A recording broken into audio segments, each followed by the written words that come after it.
राधे राधे सभी को। Welcome to Mehta college online classes. मेरा नाम नीरज कुमार चौधरी है, आपका फिज़िक्स लेक्चरर हूँ।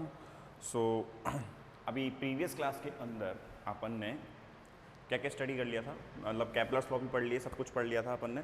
अब जो आपका एक नया टॉपिक आता है, उस टॉपिक का नाम है equation of trajectory in Cartesian coordinates.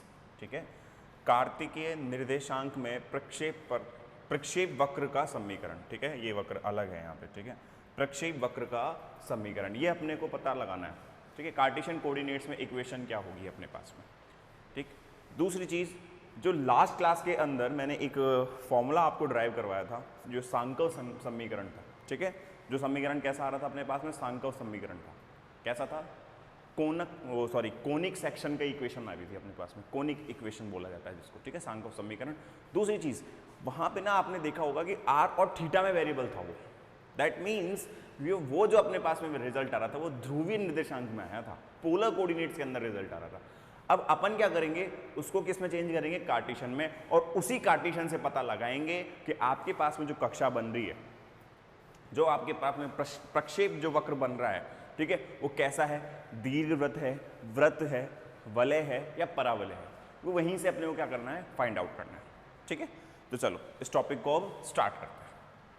तो देखो, मैं ये कहूँगा कि इस टॉपिक पे बढ़ने से पहले अगर किसी बच्चे, अगर ये डायरेक्ट पढ़ रहे हैं तो डायरेक्ट नहीं आएगा समझ में, इससे पहले की प्रीवियस क्लासेस आपको जरूर देखनी पड़ेंगी, उसके बिना ये टॉपिक बिल्कुल भी समझ में नहीं आएगा। ठीक है, मैं क्या पढ़ा रहा हूँ, कहाँ से कौन सी इक्वेशन आ रही है, तो आपको प्रीवियस क्लासेस को एक बार लेनी ही पड़ेंगी। ठीक है, चलो आगे बढ़ते हैं। देखो, तो प्रक्षेप वक्र का समीकरण निकालना है। The trajectory of the moving body under the influence of gravitational force depends upon the eccentricity epsilon, या ई भी बोलते हैं इसको, एप्सिलॉन से भी नोट किया जा सकता है, ई भी नोट करते हैं, और कहीं कहीं पर ये स्मॉल ई भी होता है। ठीक है, तो ध्यान रखना। आगे, obviously trajectory is different for the different values of E. ये जो ई है, ये इसेंट्रिसिटी वाला ही ई है, इसकी डिफरेंट वैल्यूज पे अपने पास में जो ट्रेजेक्ट्री होगी वो कैसी होगी, डिफरेंट। ठीक है, वो ट्रेजेक्ट्री अपने पास में कैसी आएगी, डिफरेंट। एक काम करता हूँ, इसको मैं लॉक लगा देता हूँ।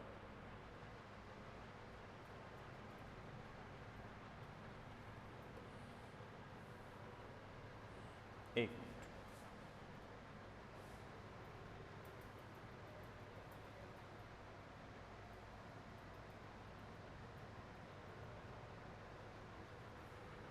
अब तो नहीं कट रहा मैं।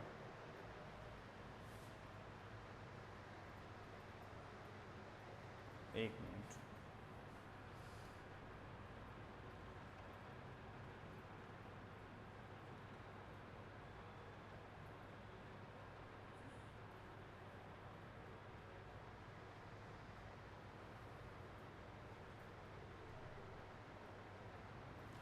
ठीक है। देखो,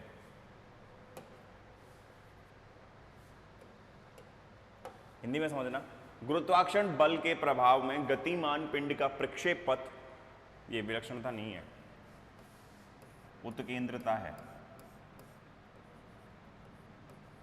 उत्केंद्रता एप्सिलॉन पर निर्भर करता है। स्पष्टतः ई के भिन्न भिन्न मानों के लिए प्रक्षेप पथ भी भिन्न भिन्न होगा या भिन्न भिन्न होता है। ठीक है, ये अपने पास में बताया गया है कि इक्वेशन जो होगी अपने पास में वो डिफरेंट होगी, अलग अलग होगी, भिन्न भिन्न होगी। किसकी वैल्यूज के लिए, उत्केंद्रता, इसेंट्रिसिटी ई के लिए। ठीक है, अलग अलग वैल्यू आएगी। अब इसको ड्राइव करने से पहले मैंने जो लास्ट क्लास में आपको पढ़ाया था, कोनिक सेक्शन या फिर सांकव का एक समीकरण पढ़ाया था, वो आपको क्या होना चाहिए, रिमेंबर होना चाहिए। ठीक है, तो चलो स्टार्ट करते हैं। देखो, सांकव के समीकरण से, या फिर इसको शॉर्ट में लिख देते हैं, इतना बड़ा क्यों लिखना है अपने को। सांकव के समीकरण से, तो सांकव का जो समीकरण अपन ने निकाला था वो कितना आया था अपने पास में, R इक्वल्स टू L और P कुछ भी हो सकता है यहाँ पे, 1 प्लस यहाँ पर कितना आ रहा था अपने पास में, ये E। ठीक है, उत्केंद्रता वाला E कॉस, और ये कितना आ रहा था, थीटा माइनस के थीटा नॉट, ये वैल्यू आ रही थी अपने पास में। ये अपन ने कैलकुलेट किया था, इसको इंग्लिश में बोलें from equation of conic section, from equation of conic section, ठीक है। कोनिक सेक्शन की इक्वेशन से अपने पास में जो आर आएगा वो कितना आएगा, पी ओवर 1 प्लस ई कॉस थीटा माइनस थीटा। अब क्योंकि अपने पास में देखो ये थीटा और दो अपने पास में मतलब दो टर्म्स आ रही हैं थीटा की, एक तो थीटा नॉट जो फिक्स वैल्यू है, ठीक है, और एक कौन सा है, थीटा है, ठीक है। तो इसको सरल बनाने के लिए अपन क्या करते हैं, थीटा नॉट की वैल्यू 0 ले लेंगे, ठीक है। उपरोक्त समीकरण को सरल बनाने के लिए सरल बनाने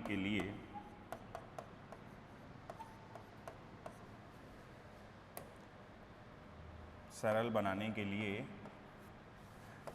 थीटा नॉट की वैल्यू कितनी ले ली, 0।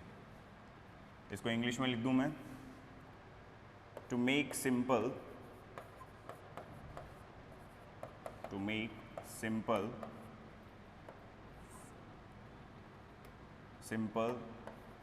above equation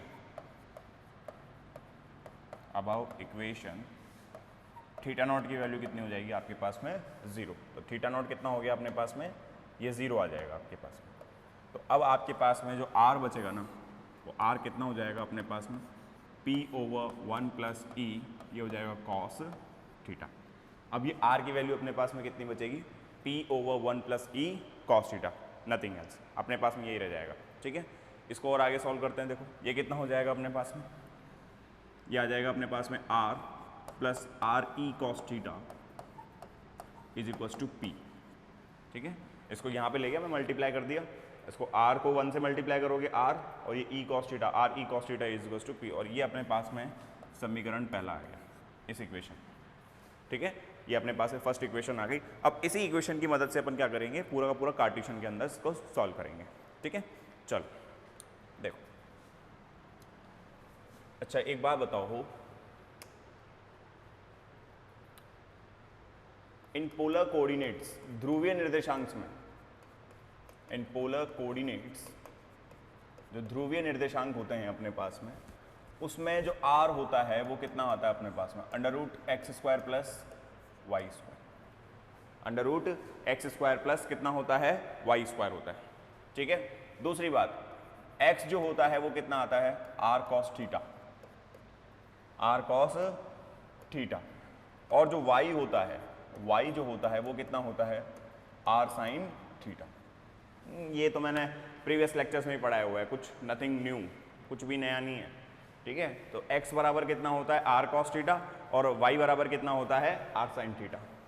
मैं तभी कह रहा हूँ प्रीवियस लेक्चर्स को देख लेना, नहीं तो कुछ समझ में नहीं आएगा, ठीक है। Previous lectures most important part है यहाँ पे पूरे। तो r आ गया ये, तो अब फ्रॉम इक्वेशन 1, पहले समीकरण से, फ्रॉम इक्वेशन 1 समीकरण 1 से,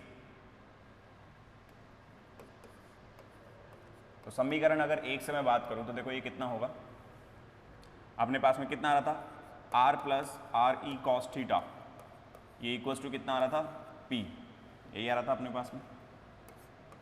देखो ये p भी हो सकता है, l भी हो सकता है, कुछ भी लिख लो, ठीक है, कोई फर्क नहीं पड़ता। लेटेस्ट रेक्टम होता है, लेटेस्ट रेक्टम वो हाइट मैंने कल बताई थी आपको, ठीक है, जो अपनी कल जो क्लास लगी थी ना, प्रीवियस लेक्चर लगा था, उसमें मिल जाएगा वो आपको। ये कितना हो जाएगा, r की वैल्यू देखो कितनी होगी यहाँ पे, √x² प्लस y² प्लस, अब देखो r cos थीटा किसके बराबर होता है, x के, तो ये हो जाएगा x e बचेगा ना खाली यहाँ पे, r cos थीटा की जगह तो x आ गया, इज इक्वल टू कितना हो गया ये p, ये कितना हो जाएगा, x² प्लस y², देखो पूरा का पूरा कार्तिक निर्देशांक में चला गया अभी, कुछ भी बचा है यहाँ पे, cos थीटा वॉस थीटा सब खत्म, सारी की सारी वैल्यूज खत्म हो गई, ठीक है। ऑन स्क्वायरिंग बोथ साइड, दोनों तरफ वर्ग करने पर,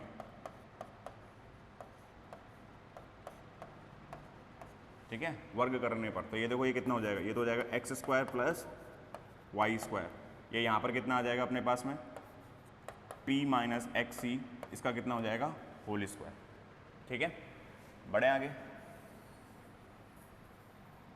तो देखो ये कितना आ जाएगा अपने पास में X square plus Y square equals to, इसका स्क्वायर खोलोगे कितना होगा ये P square plus x square E square minus के 2x PE, P square plus x square E square minus के कितना हो जाएगा ये 2x PE।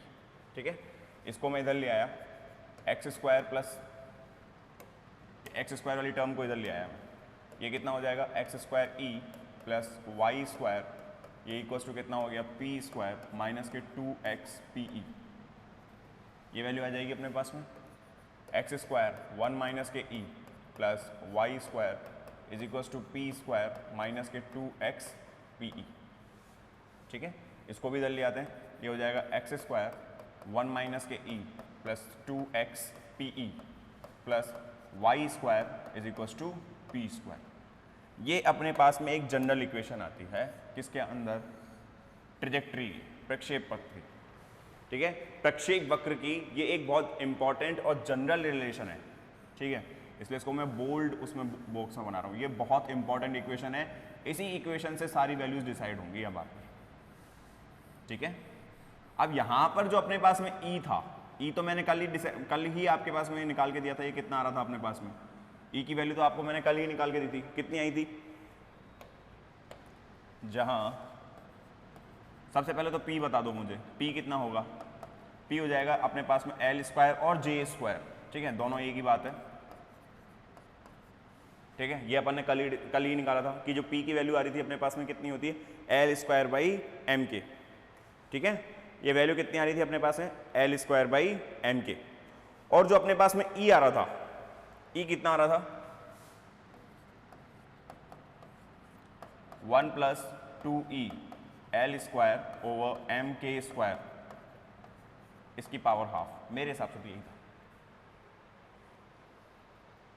ठीक है, यही आ रहा था अपने पास में, जो e था अपने पास में, जो इसेंट्रिसिटी जो थी, उत्केंद्रता जो थी, वो इतनी आ रही थी अपने पास में। तो ये अपन ने डिसाइड कर लिया कि भाई चलो ठीक है। अब ये एक इंपॉर्टेंट इक्वेशन है, जैसा कि मैंने आपको बताया, ये एक वेरी वेरी इंपॉर्टेंट इक्वेशन है। ठीक है, तो इसको रिमेंबर रखना है आपको। ये कैसी इक्वेशन है, कहाँ लिखूँ, इसको यहाँ लिख देता हूँ, ये इंपॉर्टेंट है भैया, बहुत ज़्यादा इंपॉर्टेंट है।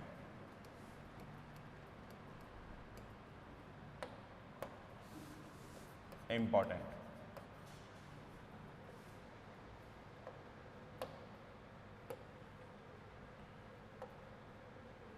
ठीक है। तो ये अपने पास में p आ गया और e की वैल्यू भी अपने को पता ही है। ये सारी अपन ने वैल्यूज कल ही मतलब जो अपने पास में प्रीवियस लेक्चर था, जो कल लगी थी अपनी क्लास में, वहीं पे मैं कैलकुलेट करवा चुका हूँ ऑलरेडी कि इसेंट्रिसिटी क्या होती है, p क्या होता है, ये सारा सब कुछ अपन ने कैलकुलेशन कर चुके हैं। अब अपने को बताना है कि भैया इसमें जो प्रक्षेप पथ जो होगा, जो ट्रेजेक्ट्री होगी, वो ट्रेजेक्ट्री कैसी होगी, वृत्त होगी, हैं, दीर्घ वृत्त होगी, वलय होगी, परावलय होगी, वो आपकी यही इक्वेशन बताएगी। ठीक है, यही इक्वेशन बताएगी। अब इसमें जो पहला केस होता है, ठीक है, अगर मैं पहला केस लूं, देखो ध्यान से देखना, केस फर्स्ट, अगर E बराबर 0 रख दूं, E की वैल्यू मैंने कितनी रख दी 0, मतलब इसेंट्रिसिटी जो उत्केंद्रता थी उसकी वैल्यू मैंने कितनी रख दी 0। तो देखो यहाँ पे अगर मैं 0 रख देता हूं तो ये 0, ये भी 0, ये समीकरण दूसरा। तो समीकरण 2 से अपने पास में देखो इक्वेशन कितनी बनेगी, एक्स स्क्वायर प्लस यहाँ पे 0 खत्म, ये भी 0, ये x square into 1, x square बचेगा, ये 0 हो गया खत्म हो जाएगा, plus Y square is equal to कितना बचेगा पी स्क्वायर। ये किसकी इक्वेशन होती है, ये किसकी इक्वेशन होती है, ये सर्किल की इक्वेशन होती है। It is a equation of circle, ठीक है, वृत्त, सर्किल की इक्वेशन है ये। तो यहां से अपने को पता चलता है कि अगर कोई भी ऑब्जेक्ट या कोई भी कण या कोई भी पार्टिकल आपका अगर किस में चक्कर लगा रहा है, क्या कहते हैं, सर्कुलर ऑर्बिट में मूव कर रहा है, ठीक है। या फिर ऐसे कहें कि वृत्तीय कक्षा के अंदर अपने पास में अगर वो गति कर रहा है तो उसमें जो समीकरण होगा वो कितना आएगा, x² + y² = p²। और उसके लिए जो इसेंट्रिसिटी जो होगी, जो उत्केंद्रता होगी, उसकी वैल्यू कितनी होगी, 0। तो जहां पे भी आपको क्वेश्चन में E = 0 दिख जाए, समझ लेना कि वहां पर जो भी सेंट्रल फोर्स, जो भी केंद्रीय बल लगे हुए हैं और जो ऑब्जेक्ट आपका गति कर रहा है, जो मोशन कर रहा है आपका ऑब्जेक्ट, वो किस वृत्त के अंदर, मतलब किस कक्षा के अंदर कर रहा है, सर्कुलर में, ठीक है। किस कक्षा में परिबद्ध है वो, या फिर ऐसे कहें किस ऑर्बिट के अंदर बाउंड हो रखा है वो हो रखा है आपका किस में, सर्कुलर में, सर्किल के अंदर, ठीक है। तो ये अपने को डिसाइड करता है। तो ये मैं बता देता हूँ, it is a equation of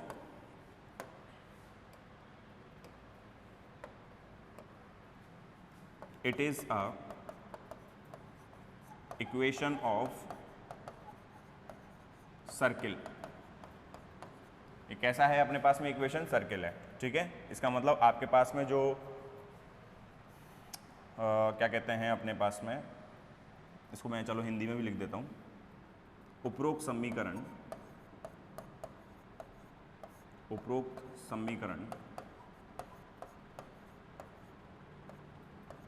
वृत्त का समीकरण है, ठीक है। तो ध्यान रखना, जो अपने पास में वृत्त का जो समीकरण होता है, या फिर अपन सर्किल, अगर सर्किल ऑर्बिट की बात करें या सर्किल कक्षा की बात करें, तो उसके लिए E की वैल्यू कितनी होती है, हमेशा 0 रहेगी। तो x² + y² कितना हो जाएगा अपने पास में, p²। और यहाँ पर p, जहाँ p की वैल्यू कितनी आ रही है अपने पास में, अभी भी कैलकुलेट की थी ना, ये रही L²/m²। मतलब ये इसका क्या होगा, रेडियस होगा। ये इसका क्या रहेगा, रेडियस रहेगा। देखो कांस्टेंट पे भी डिपेंड कर रहा है पूरा का पूरा। तो इसको इस तरीके से बना सकते हैं अपन, देखो इसको मैं इस तरीके से बता सकता हूं आपको कि अगर इसका डायग्राम बनाऊं ना,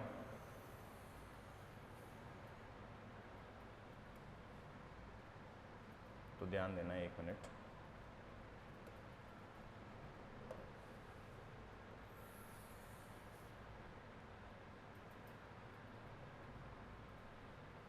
देखो किस तरीके से इसका जो डायग्राम बनेगा ना, वो कुछ ऐसा बनेगा। आपके पास में जो ऑब्जेक्ट होगा वो किसके अंदर मूव करेगा, एक सर्किल के अंदर, इस सर्किल के अंदर मूव करेगा, ठीक है।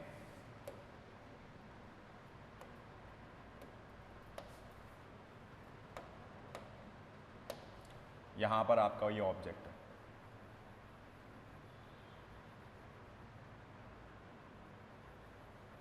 ठीक है। ये ऑब्जेक्ट जो होगा अपने पास में किस में मूव कर रहा है, सर्किल के अंदर मूव करेगा।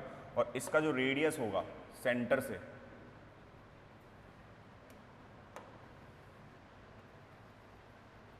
ये अपने पास में सेंटर है इसका, और इसके सेंटर से जो अपने पास में रेडियस होगा वो कितना होगा, ये वाली लाइन। ये अपने पास में कितनी है रेडियस इसकी, p, जिसकी वैल्यू कितनी होती है, L²/m², ठीक है। तो ये अपने पास में सर्किल के अंदर होगा। तो इसके लिए E की वैल्यू कितनी होगी, 0। उत्केंद्रता, एसेंट्रिसिटी कितना होगा अपने पास में, 0, ठीक है। ये सर्किल के अंदर अपने पास में क्या करेगा, मूव करेगा।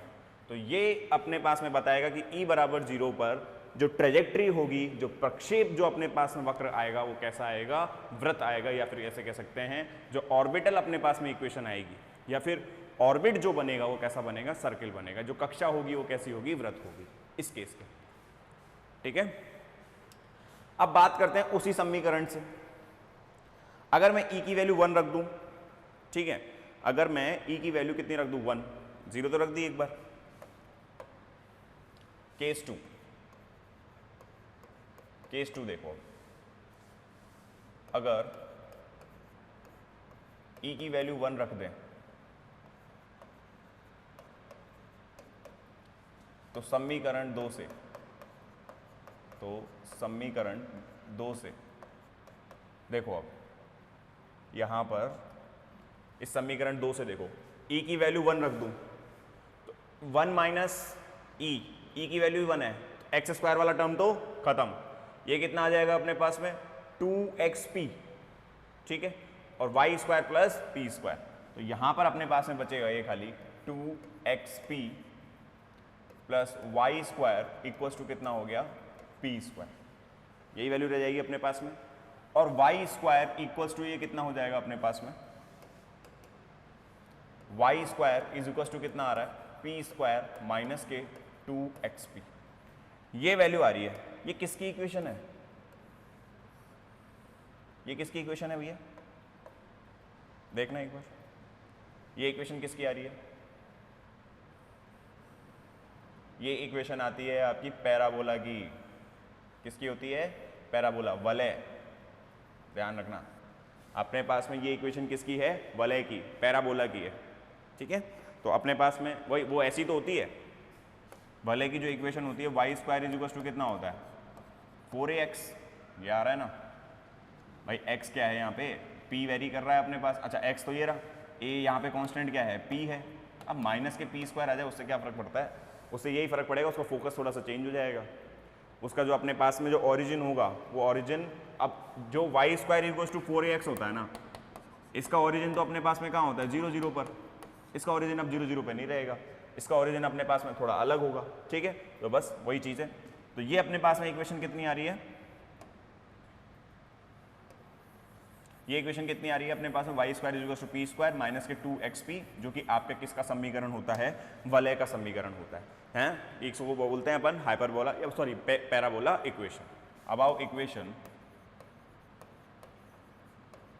Equation is of parabola. उपरोक्त समीकरण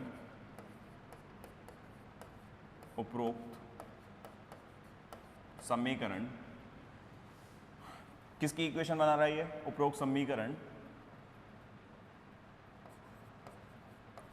वलय का समीकरण है, वलय का समीकरण है। ठीक है, ये जो अपने पास में उपरोक्त समीकरण बन रहा है ये किसका है, वलय का समीकरण है। अब यहां पर आपके पास में, आपको पता है p की वैल्यू तो क्या ही है, p यहाँ पे बस अपने पास में p तो नोन है ही, जहां जो p होगा वो अपने पास में क्या होगा, L स्क्वायर बाई एम के। ये ऑलरेडी मैं कैलकुलेट करा चुका हूँ।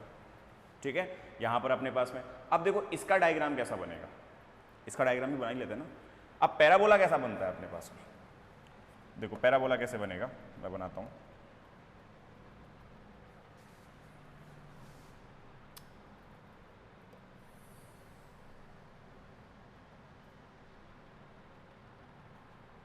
ये अपने पास में एक्सेस हो गई ये, ठीक है, और एक एक्सेस हो जाएगी आपके पास में कौन सी, y।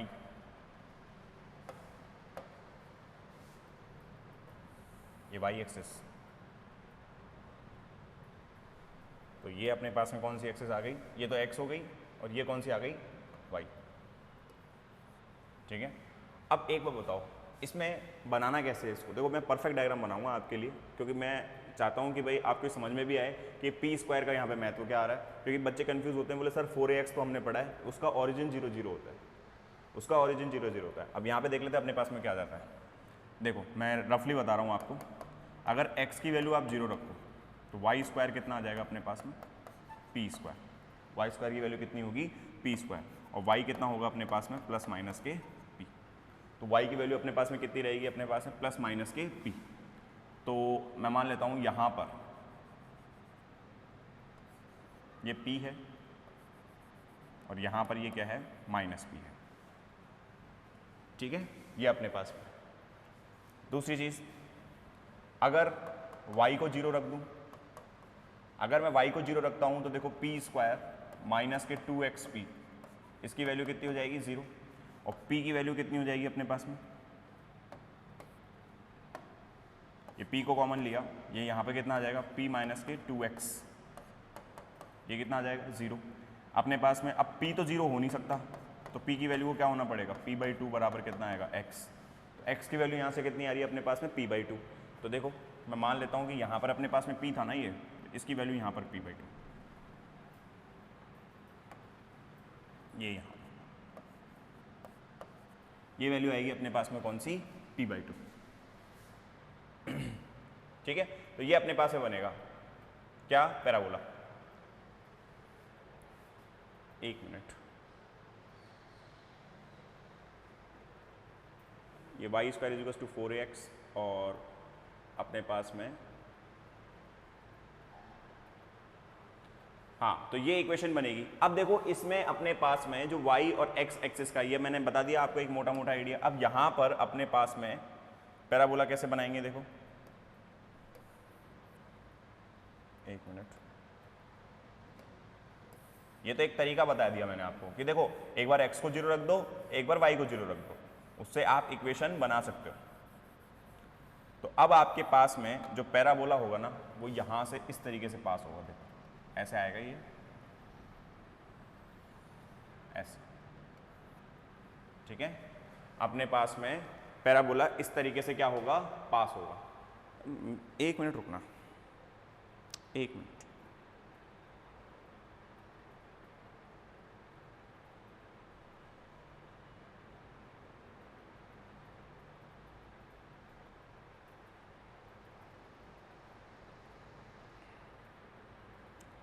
अच्छा, एक गलती कर दी अपने, पैराबोला ऐसे नहीं बनेगा ये, जब भी मैं देख रहा था, एक मिनट रुको, ये पैराबोला ना बेटा ऐसे जाएगा,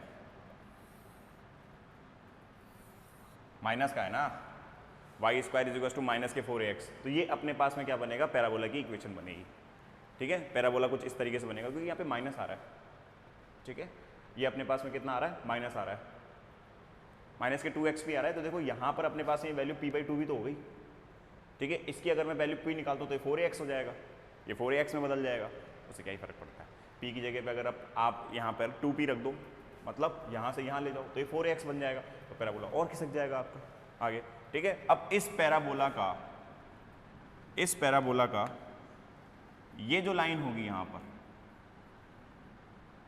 ठीक है, एक तो ये पॉइंट आ रहा है, एक ये पॉइंट आ रहा है, और यहाँ पे कहीं पे एक फोकस भी बनेगा, ठीक है, ये फोकस होगा। अब ये जो पॉइंट होंगे, ये पॉइंट, इसको अपन क्या बोलेंगे, इसको बोला जाएगा लेटस रेक्टम, इसको क्या बोला जाएगा, लेटस रेक्टम। और इसके सामने जो इक्वेशन होगी अपने पास में, ये काहे की होगी, डायरेक्ट्रिक्स, ये इक्वेशन किसकी होगी अपने पास में, डायरेक्ट्रिक्स की, ठीक है। इसकी इक्वेशन कितनी होगी अपने पास में, डायरेक्ट्रिक्स की, तो ये अपने पास में आएगा पैराबोला वाला पाथ। तो यहाँ पर जो आपका कण होगा, जो यहाँ पर अभी जो पथ लेगा, वो कैसा पथ लेगा अपने पास में पार्टिकल, इसकी जो ट्रेजेक्ट्री होगी वो कैसी होगी, पैराबोलिक होगी, इस तरीके से इस मोशन में जाएगा, ठीक है। लेकिन ध्यान रखना यहाँ पर आपका जो कण है वो परिबद्ध नहीं है, बाउंड नहीं है, ठीक है। हमारे पास में दो ही ऐसी इक्वेशन आती हैं, एक तो सर्कल और एक इलिप्स, जहां पर आपके जो क्या कहते हैं पार्टिकल जो होता है, या फिर अपने पास में कोई भी कण है, वो क्या रहेगा, परिबद्ध रहता है, या फिर ऐसे कह सकते हैं वो कैसा रहता है, बाउंड स्टेट के अंदर होता है। सिर्फ दो ही अपने पास में आते हैं। कौन कौन से होते हैं, मैंने अभी बताया, एक तो सर्किल, ठीक है, और एक आता है आपका कौन सा, एलिप्स। ये दो ही होते हैं, एक तो सर्किल और एक कौन सा होता है, एलिप्स। इस सर्किल के अंदर अगर कोई ऑब्जेक्ट है तो देखो वो इस सर्किल पे ही चारों तरफ ऐसे क्या करेगा, इसके हर एक पॉइंट पे क्या करेगा, मूव करता रहेगा, मोशन करेगा इस तरीके से। तो इस पॉइंट के जो इसका सेंटर पॉइंट है, इसके चारों तरफ ही क्या करता रहेगा, घूमता रहेगा, ठीक है। और ये जो होता है अपने पास में, कैसा मोशन कहलाता है, पीरियोडिक मोशन कहलाता है, ठीक है। कैसा मोशन होता है, पीरियोडिक। पीरियोडिक का मतलब होता है कि एक पॉइंट पे आया फिर दोबारा उसी पॉइंट पे आ जाए, ठीक है। जैसे मान लो हमारे पास में कोई भी एक ऑब्जेक्ट है, उस ऑब्जेक्ट ने यहां से स्टार्ट किया, ठीक है, यहां से चलना स्टार्ट किया। अब ये इसकी स्टार्टिंग पोजीशन है, इसने चला चला चला, ये घूम घूम के पूरा का पूरा यहां तक आ गया, ये वापस, ठीक है, पूरा यहां से गया, यहां से घूमा और वापस से देखो उसी पॉइंट पे आ गया, और फिर वापस जाएगा इधर से इधर। तो इसने क्या किया कि एक आवर्तकाल पूरा कर लिया अपना, एक टाइम पीरियड जो अपने पास में है 2 पाई का जो टाइम पीरियड होगा यहाँ पर, वो इसने क्या कर लिया है, कंप्लीट कर लिया। 2 पाई बाई ओमेगा, सॉरी कितना होगा, 2 पाई बाई ओमेगा, क्योंकि इसकी फ्रीक्वेंसी भी होगी कुछ ना कुछ, ठीक है। तो ये यहाँ पर अपने पास में एक चक्कर लगाने पे, जैसे मैं मान लेता हूँ कैपिटल टी टाइम लिया इसने, तो उसका अपने पास में वैल्यू कितनी हो जाएगी, 2 पाई बाई ओमेगा। तो ये जो अपने पास में मोशन होता है, इस मोशन को बोला जाता है पीरियोडिक। बार बार बार बार रिपीट करना। और सेम ही केस देखो आपको यहां पे भी मिलेगा, यहां पर भी एक पॉइंट से स्टार्ट होगा और ये अपने पास में आएगा, फिर इसी पॉइंट से वापस चला जाएगा। तो इस तरीके से अपने पास में क्या करता रहेगा पार्टिकल, जो आपका सेंटर होगा या फिर कोई दूसरा फोकस भी हो सकता है। यहाँ तो दो फोकस होते हैं ना एक्चुअली में, यहाँ पर इसको मैं थोड़ा और लार्ज उसको समझाता हूँ स्केल पे। ये इस तरीके से होता है एलिप्स। एलिप्स के दो सेंटर होते हैं या फिर दो फोकस होते हैं, ठीक है। इस फोकस से आके निकलेगा, फिर इस फोकस में आ जाएगा, फिर इस फोकस से आगे निकल जाएगा, इस तरीके से ये अपने पास, ठीक है। इस तरीके से मूव करेगा ये। तो यहाँ पर अगर मान लो आपका पार्टिकल स्टार्ट करता है तो पार्टिकल देखो वापस से उधर ही आ रहा है ना, ये जो कण है वापस से वहीं आ रहा है। एक बार स्टार्ट किया वापस से उसी पॉइंट पे आ गया। तो ऐसे मोशंस को क्या कहा जाता है पीरियोडिक। और इन्हीं पीरियोडिकली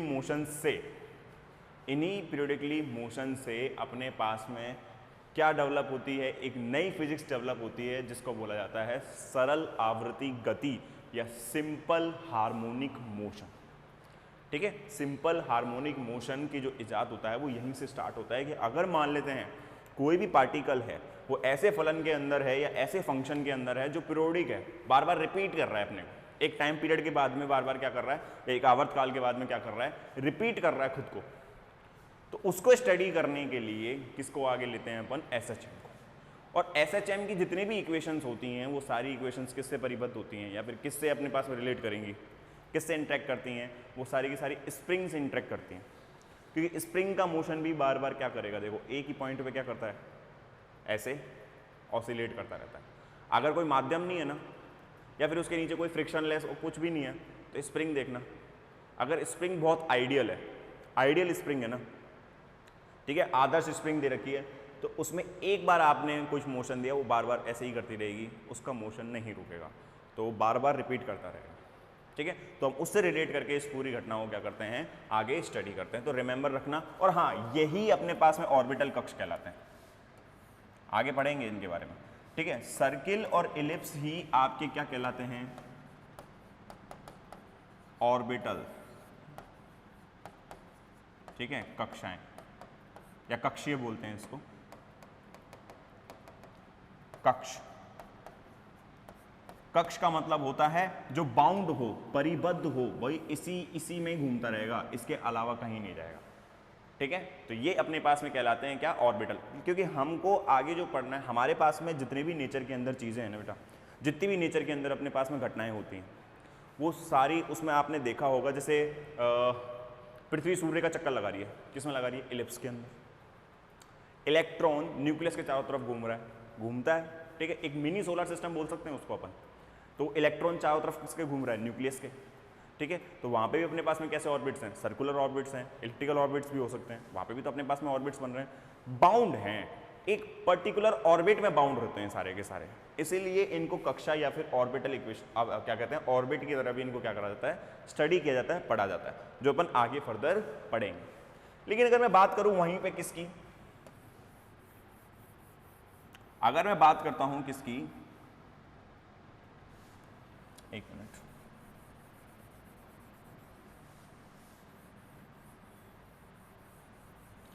अगर मैं बात करूं पैराबोला की और हाइपरबोला की, ठीक है। अभी जैसे ये पैराबोला बना आपका, पैराबोला जो होता है अपने पास में कुछ इस तरीके से होता है। इसका मतलब आपका जो भी पार्टिकल होगा, वो इसके फोकस से इधर से होता हुआ बैंड होगा, ठीक है, मुड़ जाएगा और मुड़ने के बाद में वापस से कहाँ चला जाएगा, इन्फाइनाइट। मान लेते हैं इन्फाइनाइट से आ रहा था तो ये दोबारा ही कहाँ चला जाएगा, इन्फाइनाइट पे। ये बाउंड नहीं होता, ये परिबद्ध नहीं होता, ठीक है।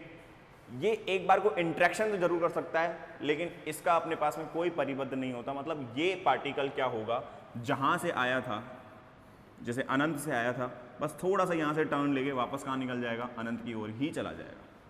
इसमें कोई फर्क नहीं पड़ेगा क्योंकि ये रिपीट नहीं करेगा खुद को।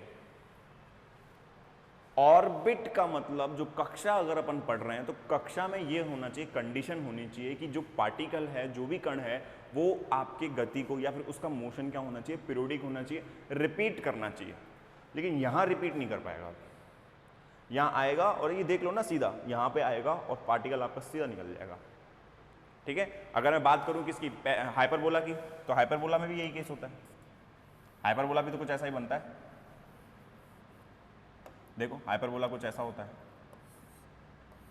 ये इस तरीके से, ये हाइपरबोला होता है आपका, ठीक है। अब हाइपरबोला में देखो अनंत से आया, अनंत पे ही चला जाएगा वापस से, ये इस तरीके से आएगा, इस तरीके से निकल जाएगा, ये minus infinity plus minus infinity, यहाँ से आएगा, यहाँ से यहाँ निकल जाएगा, ठीक है। ये तो ले लिया मैंने माइनस इन्फिनिटी, क्योंकि यहाँ पर एक्स एक्सिस माइनस इन्फिनिटी की तरफ है, यहाँ पर एक्स एक्सिस प्लस इन्फिनिटी की तरफ है। तो यहाँ पर भी आपने देखा कि आपके पास में जो पार्टिकल होगा वो कैसा है, परिबद्ध नहीं होगा, ठीक है। बाउंड स्टेट के अंदर नहीं पाया जाएगा, बाउंड स्टेट इसमें नहीं होगी, रिमेंबर दैट, ठीक है। तो इसका अपने को क्या करना है, ध्यान रखना है। तो मैंने आपको बता दिया ऑर्बिटल जो अपने पास में क्या कहते हैं, जो ऑर्बिटल ट्रेजेक्टरीज होती हैं, जो प्रक्षेप वक्र होंगे कक्षाओं के लिए, वो कौन कौन से होंगे, सर्किल और इलिप्स, इनके अलावा कुछ नहीं। तो ये अपने पास में इक्वेशन आ गई थी किसकी, पैराबोला की। अब ई डिसाइड करता है, इसके लिए ई की वैल्यू कितनी है, 1, रिमेंबर दैट। और पी तो अपने पास में वही है, एल स्क्वायर बाई एम, ठीक है। तो ध्यान रखना पैराबोला के लिए ई की वैल्यू कितनी होती है, 1, और अपने पास में सर्किल के लिए कितनी होती है, ई की वैल्यू 0, ई की वैल्यू कितनी होगी, 0। तो अब ये उतार लो आप, कहाँ से स्टार्ट किया था इसको, ये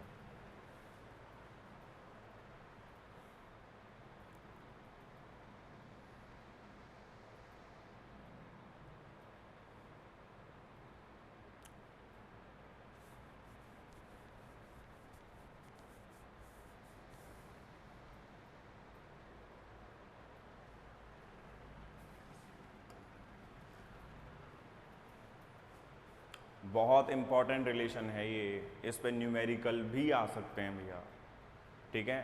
वो आपको मतलब पी की वैल्यू पूछ सकता है, एक्स वाई की वैल्यूज भी पूछ सकता है, आर की वैल्यू पूछ सकता है, थीटा भी पूछ सकता है, कुछ भी पूछ सकता है। वो ई ये दे देगा ई की वैल्यू, या कुछ बता देगा सर्कुलर ऑर्बिट है या कैसा ऑर्बिट है, तो दिमाग में आना चाहिए कि ई की वैल्यू क्या रखनी है।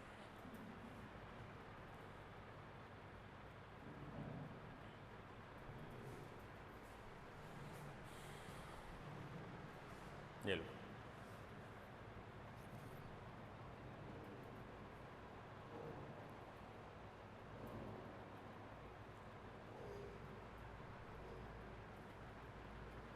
ठीक है। तो ये होता है आपके पास में इलिप्स, और वो सॉरी इलिप्स क्या, पैराबोला, और कौन सा हो गया, सर्किल। ये दो के बारे में अपन ने पढ़ लिया। अब अपन पढ़ेंगे हाइपरबोला और इलिप्स के बारे में, ठीक है। उनकी भी तो इक्वेशंस निकालनी है अपने को, उनको भी तो प्रूव करना पड़ेगा ना कि वो इलिप्स बन रहा है या फिर कैसा बनता है, हाइपरबोला बनता है। तो वो अपन करेंगे नेक्स्ट क्लास के अंदर, ठीक है। राधे राधे।